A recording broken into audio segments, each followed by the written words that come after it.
city dweller, successful fella, thought to himself, oops, I've got a lot of money. Caught in a rat race, terminally. I'm a professional cynic, but my heart's not in it. I'm paying the price of living life at the limit. Caught up in the centuries, anxiety. Yes, it preys on him.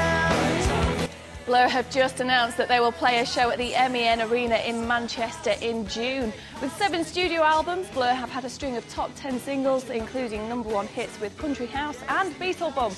Their last album, Think Tank, was released in 2003.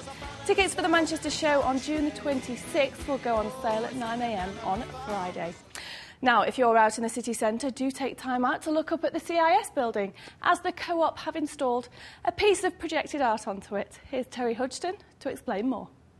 Well, we'd like to think of this as a present to Manchester, a piece of art, really, and really it's symbolising the renaissance of the Co-op.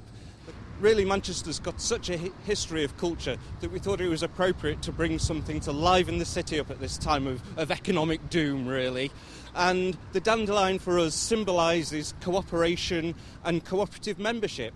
And in the same way that dandelion seeds spread right across the local area, right through globally, we think cooperation touches people both locally and globally. So the cooperative, we feel, is good for Manchester, and we feel it's good for everyone. Now it's over to the Contact Theatre for a UK premiere of a new production from Weeding Cane. Song of Songs looks at love through the eyes of 3 women. It started when I was in my 30s and I hadn't really had a long-term relationship, so I wanted to know what is it that we're all looking for, and somehow I can't get it.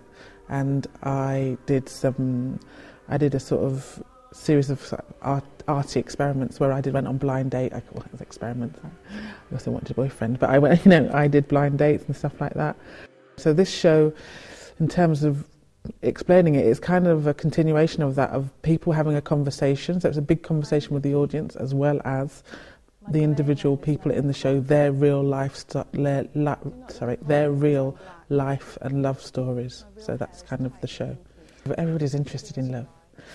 Everybody wants to know, everybody thinks about it and chats about it one way or another. Anything you look at probably has love at the heart of it, so it's just universal. The uniqueness of it is the fact that they are real stories of 3 people rather than a made-up fictional narrative.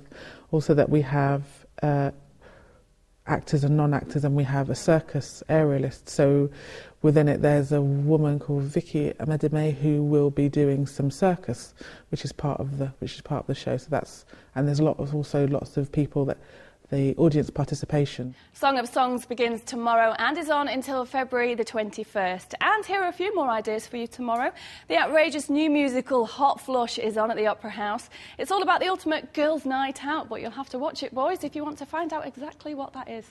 It's starring Birds of a Feather star Leslie Joseph and soap star Sam Kane. Mongrel have announced 2 shows in spring. They're conceived by Reverend and the Makers John McClure. He's also joined by Baby Shambles guitarist Drew McConnell and Original Monkeys bassist Andy Nicholson and Joe Moscow of Reverend. Or if you're up for some Celtic passion and dance, then Tap Air is on at the Buxton Opera House, where tap extraordinaire James Devine is certified by the Guinness Book of World Records as the fastest dancer in the world and clocks in at an astounding 38 taps a second. That sounds absolutely impossible, but obviously not. Go and see him if you don't believe it. And that's all from me for now. I'll see you again on Breakfast in the Morning and tomorrow's Channel M News at 5. Have a great evening.